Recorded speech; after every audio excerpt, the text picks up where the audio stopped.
Hello friends, पिछले video में हमने प्रेजेंट इंडेफिनाइट टेंस की हिंदी में पहचान समझी थी और उसके कुछ एग्जांपल्स भी लिए थे।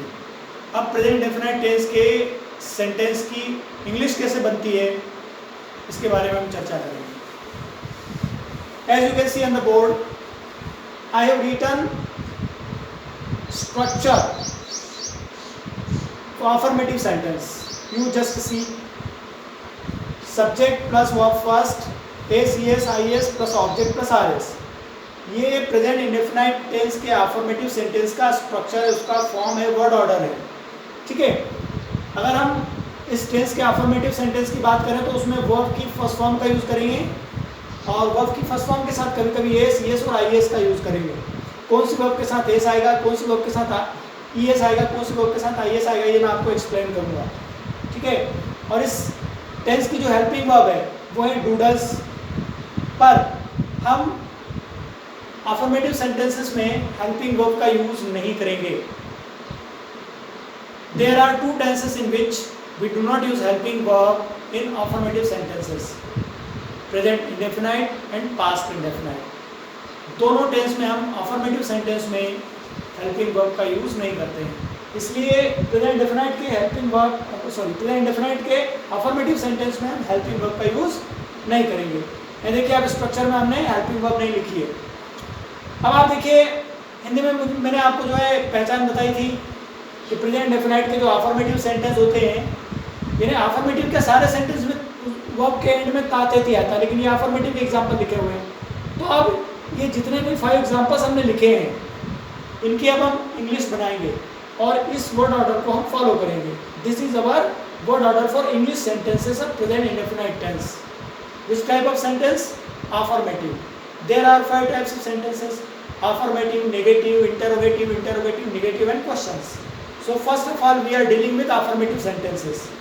देखिए, मैंने यहाँ स्ट्रक्चर लिखा हुआ, देखिए जो 5 सेंटेंस आपके लिखे हुए हैं इनकी हम इंग्लिश बनाएंगे। तो हमारा जो फर्स्ट सेंटेंस है वो है, हमारा फर्स्ट सेंटेंस हुआ राम बाजार जाता है। देखिए, फर्स्ट सेंटेंस की इंग्लिश क्या बनेगी? यहाँ सब्जेक्ट हो गया आपका राम, यहाँ लिख देंगे हम राम। अब राम के साथ जो वर्ब आती है, इसमें जो वर्ब है वो जाना के लिए आता गो, तो इसका हो जाएगा Ram goes to the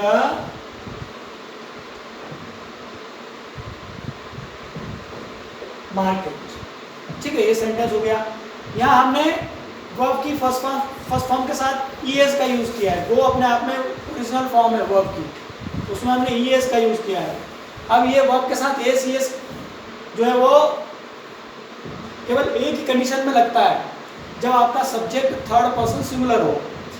persons के बारे में मैंने एक सेपरेट वीडियो में आपको एक्सप्लेन कर दिया है, वो पर्सन वाला वीडियो आप देख लें और आपको बहुत अच्छे से पर्सन समझ में आ जाएगा थर्ड पर्सन सिंगुलर में कौन कौन आते हैं। यानी जिनके बारे में हम बात करते हैं वो अगर एक है तो वो थर्ड पर्सन सिंगुलर में आएगा, और उस सब्जेक्ट वाली जो वर्ब होती है, उस सेंटेंस की जो वर्ब होती है, उस वर्ब में हम एस ईएस और आईएस का यूज़ करेंगे। देखिए सेकंड सेंटेंस, हम टीवी देखते हैं। देखिए सब्जेक्ट हो गया वी, देखने के लिए आता है वॉच, वी वॉच टीवी, ये हो गया। थर्ड सेंटेंस देखिए, तुम पत्र लिखते हो, यू लिखने के लिए right, you write a letter. Fourth sentence, कुत्ता भौंकता है, कुत्ते के लिए आएगा द डॉग, भौंकने के लिए आता है बार्क, BARK बार्क, लेकिन इसमें एस लगा देंगे क्योंकि यहाँ सब्जेक्ट जो है वो थर्ड पर्सन सिंगुलर है। द डॉग जिसकी हम बात कर रहे हैं वो सिंगुलर है, एक है, इसका मतलब थर्ड पर्सन सिंगुलर में आएगा, इसलिए हमने यहाँ इस वर्ब के साथ एस लगा दिया। The dog barks. अब आपका लास्ट सेंटेंस है, मेरी बहन भोजन पकाती है। तो मेरी बहन के लिए आ जाएगा माई सिस्टर। माई सिस्टर पकाने के लिए आता है कुक, तो कुक का हो जाएगा कुक्स। My sister कुक्स food. ये हो गया आपका फिफ्थ सेंटेंस। अब देखिए यहाँ भी हमने एस का यूज किया क्योंकि माई सिस्टर जो भी हो जिसके बारे में हम बात कर रहे हैं वो एक है, अर्थात सिंगुलर में है, थर्ड पर्सन सिंगुलर हुई माई सिस्टर, तो सब्जेक्ट थर्ड पर्सन सिंगुलर होने के कारण हमने यहाँ एस का यूज कर लिया। तो ये जो पांचों सेंटेंस है, ये पांचों आपके जो है अफर्मेटिव सेंटेंस है। अफर्मेटिव सेंटेंस के एग्जांपल है। प्रेजेंट इंडेफिनाइट टेंस के जो अफर्मेटिव सेंटेंस होते हैं उनमें हम वर्ब की फर्स्ट फॉर्म का यूज करते हैं और कभी कभी वर्ब की फर्स्ट फॉर्म के साथ एस, ईएस या आईएस का यूज करते हैं। ये हो गए आपके अफर्मेटिव सेंटेंस। अब देखिए नेगेटिव सेंटेंस। नेगेटिव सेंटेंस कैसे बनाएंगे हम? हिंदी में नेगेटिव बनाने के लिए आपको कुछ नहीं करना है, आपको केवल नहीं लगाना है। और ऐसे ही जो हम इंग्लिश में नेगेटिव बनाने के लिए नॉट का यूज करेंगे। तो देखिए हिंदी में जो है वो नेगेटिव के क्या एग्जाम्पल होंगे? First let me right structure for English. देखिए नेगेटिव का स्ट्रक्चर क्या हो जाएगा? Subject plus two does plus not plus verb first plus object plus RS. ये आपका नेगेटिव का स्ट्रक्चर है। इसमें हमने क्या किया है? हेल्पिंग वर्ब का यूज किया है, यानी प्रेजेंट इंडेफिनाइट टेंस के अफर्मेटिव में और पास्ट इंडेफिनाइट के अफर्मेटिव में हेल्पिंग वर्ब का यूज नहीं होता है, नेगेटिव से स्टार्ट होता है। तो यहाँ जैसे हमने नेगेटिव सेंटेंस का स्ट्रक्चर लिखा, हमको डूडल्स लिखना पड़ा। नेगेटिव सेंटेंस में हम डूडल्स का यूज करेंगे। देखिए इसके एग्जांपल्स। अब हिंदी में आपको क्या करना है? हिंदी में जो है नहीं लगा देंगे तो नेगेटिव हो जाएंगे। जैसे राम बाजार नहीं जाता है, राम बाजार नहीं जाता है। ठीक है, तो इसकी जो इंग्लिश बनेगी वो कैसे बनेगी? We will follow this word order. Subject यहाँ हो गया राम। राम, राम के साथ जो है डज का यूज करेंगे। जब सब्जेक्ट थर्ड पर्सन सिंगुलर हो तो उसके साथ डज का यूज होगा, हेल्पिंग वर्ब डज का यूज करेंगे। अब थर्ड पर्सन सिंगुलर में कौन आएगा? मैं आपको ऑलरेडी बता चुका हूँ, ही, शी, इट या कोई भी एक नाम, वो थर्ड पर्सन सिंगुलर में आता है। तो यह राम जो एक नेम है, इसके साथ हम डज का यूज करेंगे, डज नॉट का यूज करेंगे। Ram does not go to the market. यह आपकी इंग्लिश हो गई। सेकंड सेंटेंस हमारा,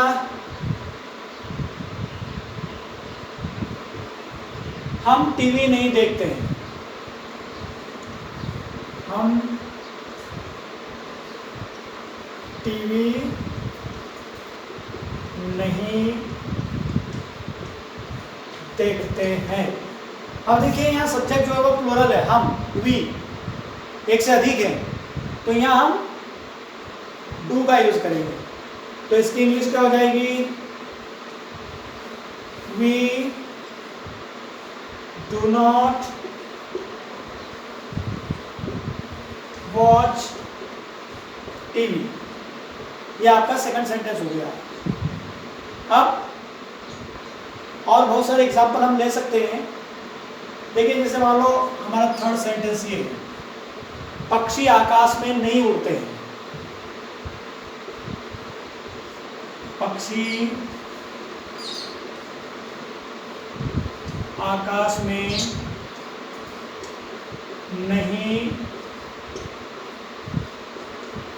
उड़ते हैं। यहाँ जो सब्जेक्ट है वो थर्ड पर्सन में लेकिन प्लूरल में है, एक से अधिक बर्ड्स हैं, इसलिए हम यहाँ भी डू का यूज करेंगे। तो क्या हो जाएगा? The birds do not fly in the sky. The birds do not fly in the sky. ये हो गया आपका। ऐसे और एग्जाम्पल हम ले सकते हैं। तो मेन चीज ये है समझने की, प्रेजेंट इंडेफिनाइट टेंस के सेंटेंस को नेगेटिव बनाने के लिए हम डू नॉट और डज नॉट का यूज करते हैं, और उसमें वर्ब की फर्स्ट फॉर्म का यूज होता है। ये हो गया आपका नेगेटिव। अब देखिए नेक्स्ट हम जो है एग्जाम्पल लेंगे इंटरोगेटिव के। इंटरोगेटिव सेंटेंस जो है वो किस तरह से बनते हैं। इंटरोगेटिव में क्या होता है, जो हिंदी के सेंटेंस होते हैं उनमें सेंटेंस के स्टार्टिंग में क्या का यूज करेंगे, क्या, तो वो जो है हिंदी में इंटरोगेटिव या प्रश्नवाचक बन जाएंगे। देखिए इंटरोगेटिव सेंटेंस का स्ट्रक्चर क्या होता है। इंटरोगेटिव सेंटेंस में क्या होता है,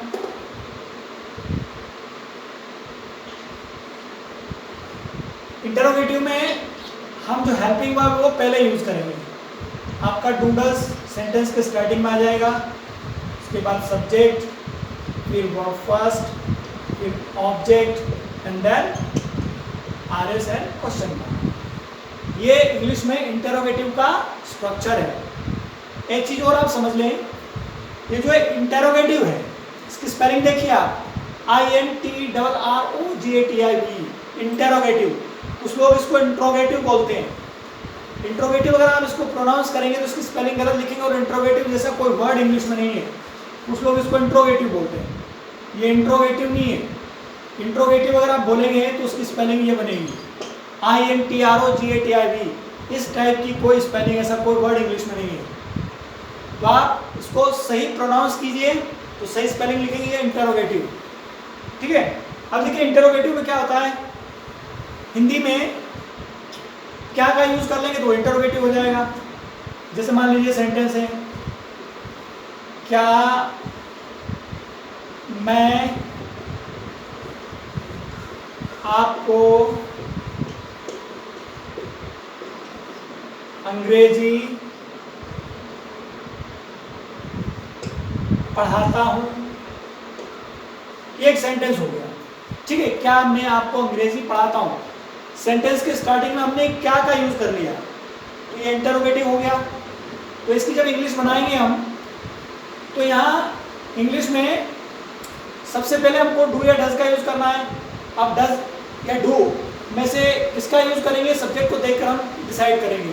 तो यहाँ सब्जेक्ट हुआ मैं अर्थात आई, फर्स्ट पर्सन सिंगुलर, तो इसके साथ हम डू का यूज करेंगे। तो यहाँ लिख देंगे डू आई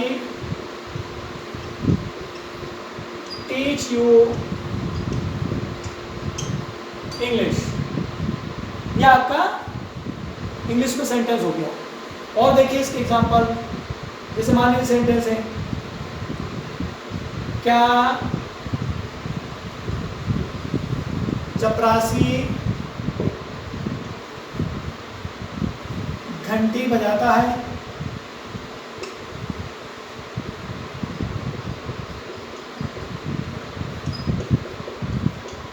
देखिए इसमें जो आपका सब्जेक्ट है वो चपरासी, प्यून। तो प्यून जो है वो थर्ड पर्सन सिंगुलर में आता है, क्योंकि जिसकी हम बात करें वो एक है, और चपरासी का भी कोई ना कोई नेम होगा तो थर्ड पर्सन सिंगुलर में आएगा। ही सीट या कोई भी एक नेम थर्ड पर्सन सिंगुलर में आता है। I already explained you, so here we will use helping verb does. तो इसमें क्या हो जाएगा, डज द प्यून, बजाने के लिए आता है ring the bell. Does the peon ring the bell, ये हो गया। और देखिए इसके example,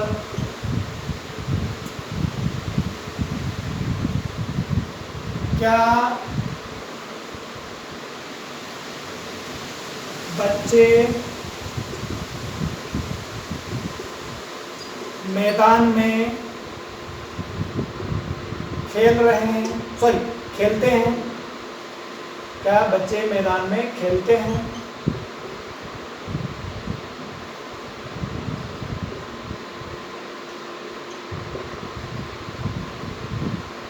our subject is in third person but in plural. बच्चे एक से अधिक हैं, प्लूरल में है, इसलिए यहाँ हम डू का यूज करेंगे। इसका हो जाएगा do the children play in the garden. ये हो गया आपका थर्ड एग्जाम्पल। इस टाइप से हम बहुत सारे सेंटेंस जो है वो एग्जाम्पल के तौर पर ले सकते हैं। We can frame so many sentences in this tense. ठीक है, अब ज़्यादा एग्जाम्पल लेकर टाइम वेस्ट करने में कोई फ़ायदा नहीं है। ये हो गए आपके इंटरोगेटिव। अब ये जो इंटरोगेटिव इनको निगेटिव बनाना, तो इंटरोगेटिव को निगेटिव बनाने के लिए आपको कुछ नहीं करना है। जो आपका इंटरोगेटिव का स्ट्रक्चर है, इसमें आप सब्जेक्ट के बाद नॉट लगा देंगे इंग्लिश में, तो आपका जो स्ट्रक्चर है इंटरोगेटिव निगेटिव का वो हो जाएगा इंटरोगेटिव निगेटिव। इंटरोगेटिव निगेटिव में क्या हो जाएगा? इंटरोगेटिव निगेटिव में आप सब्जेक्ट के बाद नॉट लगा दो, तो सब आपका पूरा स्ट्रक्चर इंटरोगेटिव निगेटिव का हो जाएगा। Subject plus not plus verb first plus object plus RS and then question mark. ठीक है, अब ये जो सेंटेंस दिए हुए हैं आपके इंटरोगेटिव हैं, इनको निगेटिव बनाने के लिए हिंदी में आपको कुछ नहीं करना है, नहीं लगा देंगे हिंदी में, और इंग्लिश में हमने नॉट लगाया सब्जेक्ट के बाद। तो देखिए ये फर्स्ट सेंटेंस क्या हो जाएगा? क्या मैं आपको अंग्रेजी नहीं पढ़ाता हूँ? ये हो गया इंटरोगेटिव निगेटिव। तो ये जो सेंटेंस है इसमें आपको कुछ नहीं करना है, इस स्ट्रक्चर को, इस वर्ड ऑर्डर को फॉलो करना है। ये जो इंटरोगेटिव इसको निगेटिव कैसे बनाएंगे? सब्जेक्ट के बाद आप नॉट लगा दो, तो ये सब्जेक्ट हो गया आपका आई। आई के बाद क्या हो जाएगा? Not. Do I not teach you English. ठीक है, अब सेकंड सेंटेंस देखिए, क्या चपरासी घंटी नहीं बजाता है? क्या चपरासी घंटी बजाता है? ये इंटरोगेटिव है, लेकिन इसको जब इंटरोगेटिव निगेटिव बनाएंगे तो क्या हो जाएगा? क्या चपरासी घंटी नहीं बजाता है? तो उसकी इंग्लिश देखिए आप, ये प्यून जो है वो, द प्यून जो है वो सब्जेक्ट है, तो द प्यून के बाद नॉट लगा देंगे। Does the peon not ring the bell? ये इंटरोगेटिव निगेटिव हो गया। अब देखिए थर्ड सेंटेंस, क्या बच्चे मैदान में नहीं खेलते हैं? अब इसकी इंग्लिश कैसे हो जाएगी? द चिल्ड्रन जो है वो सब्जेक्ट है, तो आपको द चिल्ड्रन के बाद नॉट लगाना है, then this sentence will be interrogative negative. So our sentence will be like this, do the children not play in the garden. ये हो गया आपका इंटरोगेटिव नेगेटिव। बहुत इजी है ये स्ट्रक्चर, जो वर्ड ऑर्डर है, अगर इसको आप माइंड में रखते हैं तो इंग्लिश में सेंटेंस बनाने में आपको कोई डिफिकल्टी नहीं होगी। You keep this structure in your mind. इसमें इंटरोगेटिव में हम जो है स्टार्टिंग में डूडल्स का यूज कर रहे हैं, उसके बाद सब्जेक्ट, उसके बाद वर्ब की फर्स्ट फॉर्म, उसके बाद ऑब्जेक्ट, उसके बाद आरएस। लेकिन इंटरोगेटिव निगेटिव में हम सब्जेक्ट के बाद नॉट लगा रहे हैं। दोनों स्ट्रक्चर सेम है, इंटरोगेटिव और इंटरोगेटिव निगेटिव का, केवल हमको इंटरोगेटिव निगेटिव में सब्जेक्ट के बाद नॉट का यूज करना है। We are putting not of the subject in interrogative negative sentences. So you keep this word order in your mind. चलिए, ये हो गया आपका इंटरोगेटिव। नेक्स्ट हम एग्जांपल लेंगे क्वेश्चंस के। तो देखिए इस टेंस में क्वेश्चंस कैसे बनेंगे। देखिए क्वेश्चंस मीन्स प्रश्न, और इंटरोगेटिव मीन्स प्रश्नवाचक। दोनों में डिफरेंस है, कुछ लोग कंफ्यूज हो जाते हैं। प्रश्न और प्रश्नवाचक में वो डिफरेंशिएट नहीं कर पाते हैं।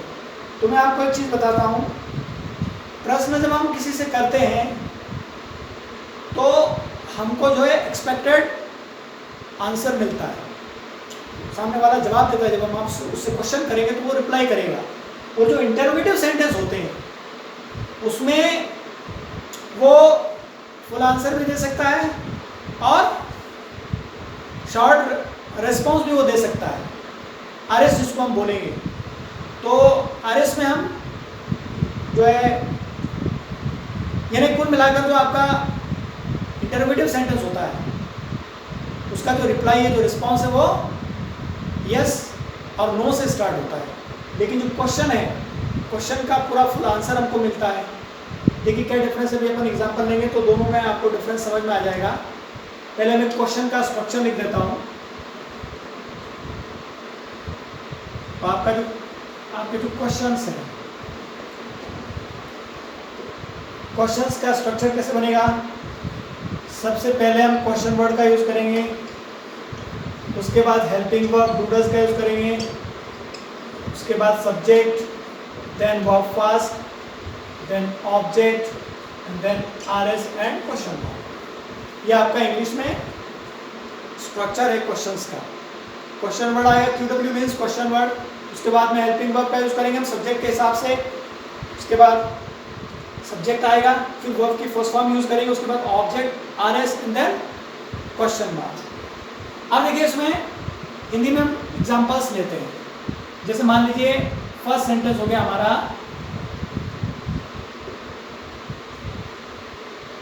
आपको अंग्रेजी कौन पढ़ाता है? आपको अंग्रेजी कौन पढ़ाता है? ठीक है, ये क्वेश्चन हो गया। इसका जब आप ये क्वेश्चन सामने वाले से करेंगे तो इसका आपको आंसर मिलेगा। जो अंग्रेजी पढ़ाता है उसका नाम मेंशन करेंगे वो, ठीक है, और आपको आंसर देंगे। तो देखिए इसको जब हम इंग्लिश में इस सेंटेंस को फ्रेम करेंगे, इसको जब इंग्लिश में हम ट्रांसलेट करेंगे तो क्या होगा, यहाँ क्वेश्चन वर्ड स्टार्टिंग में लिखा हुआ है, वर्ड ऑर्डर यही रहेगा हमारा, you will follow this word order. तो इसमें क्या होगा, क्यूडब्ल्यू क्वेश्चन वर्ड है, तो यहाँ इसमें आपका कौन जो है क्वेश्चन वर्ड है। इंग्लिश में कौन के लिए आता है, हु, तो यहाँ हम यूज कर लेंगे हु। अब देखिए इसके बाद हेल्पिंग वर्ब आ रही है, लेकिन एक चीज ध्यान में रखिए, जब आपका क्वेश्चन वर्ड हु हो तो हु के साथ हम हेल्पिंग वर्ब का यूज नहीं करेंगे, हम डायरेक्ट मेन वर्ब का यूज करेंगे। तो यहाँ मेन वर्ब हो जाएगी आपकी वर्ब फर्स्ट, और उसमें एस ये से आई एस का भी यूज हम करेंगे। तो who teaches you English, who teaches you English, यह आपकी इंग्लिश हो गई। अब इसके बाद जो आपका सेकंड एग्जांपल है वो देखिए, वह स्कूल कैसे जाता है? वह स्कूल कैसे जाता है? कैसे जो है अपने आप में क्वेश्चन वर्ड है, इसमें सब्जेक्ट जो वह means he, third person singular. तो यहाँ जो है हेल्पिंग वर्ब डज का यूज करेंगे। अब देखिए इसकी इंग्लिश कैसे बनेगी, सबसे पहले question word how does he go to school, how does he go to school, ये हो गया। और देखिए एक एग्जांपल, आप सुबह कब उठते हो? आप सुबह कब उठते हो? ठीक है, आप मीन्स यू, तो यहाँ सब्जेक्ट सब्जेक्ट सेकंड पर्सन में, इसलिए हम यहाँ डू का यूज करेंगे। और हमारा क्वेश्चन वर्ड हो गया कब के लिए आता है इंग्लिश में व्हेन, तो हो जाएगा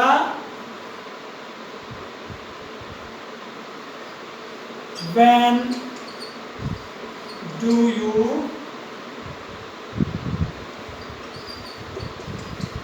get up in the morning,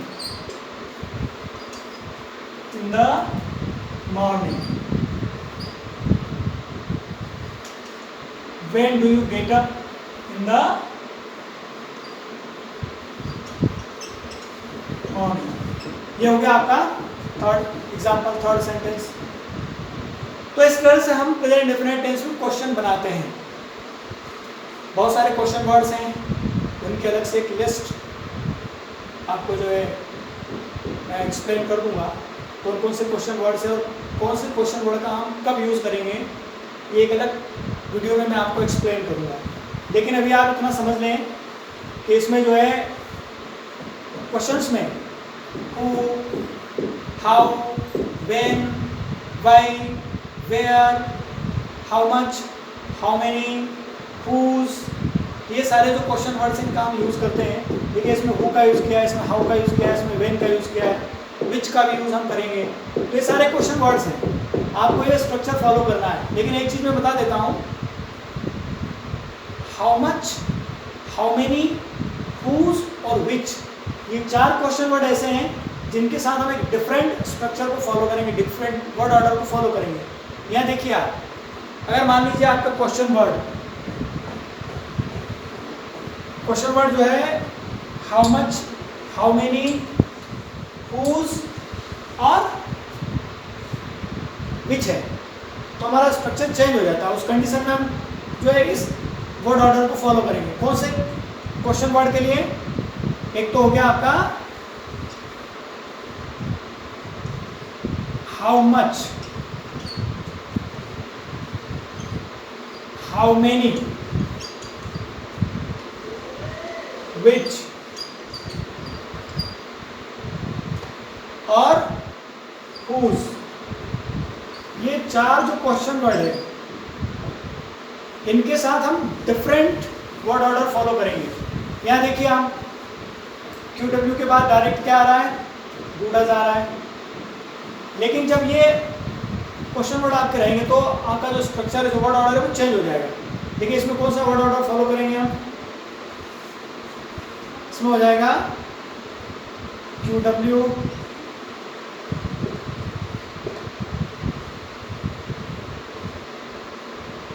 इसके बाद आ जाएगा ऑब्जेक्ट,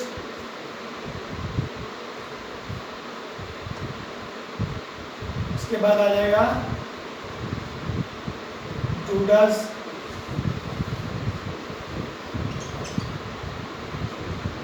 उसके बाद आ जाएगा सब्जेक्ट, उसके बाद आ जाएगा verb first and then RS and question mark. तो देखिए 2 वर्ड ऑर्डर हम फॉलो करेंगे क्वेश्चंस के लिए। फर्स्ट तो ये हो गया, लेकिन अगर हमारा question word how much, how many, which और हुज में से कोई है तो उसके लिए हम ये question word word order follow करेंगे। देखिए आप इसमें, जैसे हम एक एग्जांपल लेते हैं, चलिए हम एक एग्जांपल लेते हैं हुज से। तो देखिए इस हुज से एक सेंटेंस बनाते हैं।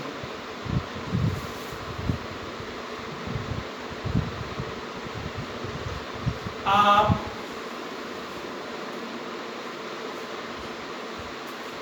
कक्षा में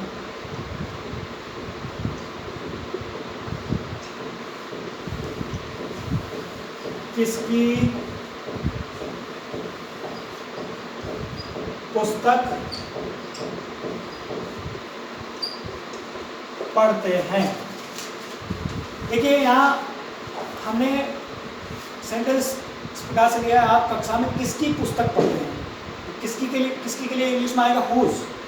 तो ये हुज वर्ड हमारा आया, तो देखिए यहाँ सेंटेंस बनेगा हुज बुक